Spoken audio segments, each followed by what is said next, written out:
সুপ্রিয় দর্শক, CBM news টিভির পক্ষ থেকে জানাই আন্তরিক শুভেচ্ছা অভিনন্দন।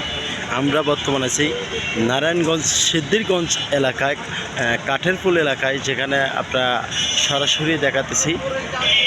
এই কাঠের পুল এলাকায় কিন্তু এখানে দেখতে পাচ্ছেন এই জায়গাটা আগে পর্যাপ্ত পরিমাণ ময়লা দুর্গন্ধ ছিল, সেটা কিন্তু এখন বর্তমান অনেকটাই পরিষ্কার। এখন বর্তমানে এখানে কিন্তু সাধারণ জনগণ কিন্তু গোসল করে। এখানে আমরা এসেছি এই সাংবাদিক শাহাদাত ভাই, সাংবাদিক মনসুর ভাই এবং সাংবাদিক সোহাগ ভাই, সাথে আমি সোহেল ভাই।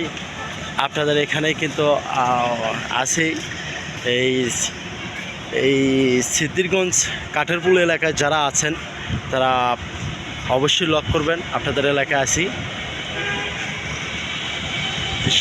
শাহাদাত ভাই, কেমন লাগতেছে আপনার এটা? জি, অসম।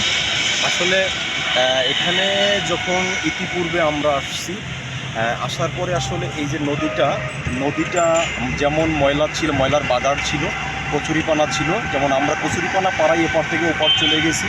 তবে মোটামুটিভাবে এই 5 থেকে 6 বছর পরে এখানে আসলাম।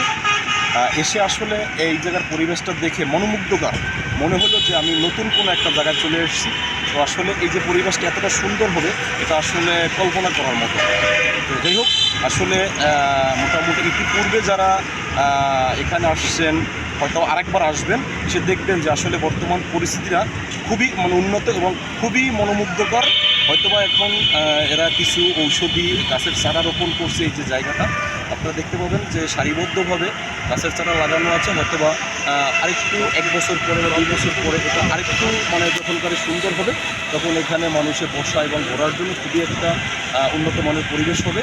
এবং আসলে যানজটের ভিতরে থাইকা যে একটা নিঃশ্বাস নেওয়ার মতো যে জায়গাটা, এটা আসলে এইভাবে আমরা পাই না। তবে আসলে এই জায়গাটা এসে খুবই ভালো লাগলো। যাই হোক, আপনারা ধন্যবাদ শাহাদাত ভাইকে। শাহাদাত ভাই কিন্তু আমি ইতিমধ্যে যা বলেছিলাম, শাহাদাত ভাই কিন্তু তাই বলেছেন যে এখানে কিন্তু অতিরিক্ত ছিল, কচুরিপানা ছিল, যে এটার কারণে জলবদ্ধতা একবার নোংরা পরিবেশ ছিল। নোংরাটা কিন্তু এত সুন্দর পরিবেশন করেছেন,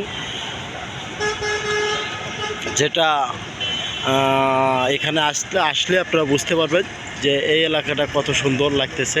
এখানে অনেক সুন্দর লাগতেছে।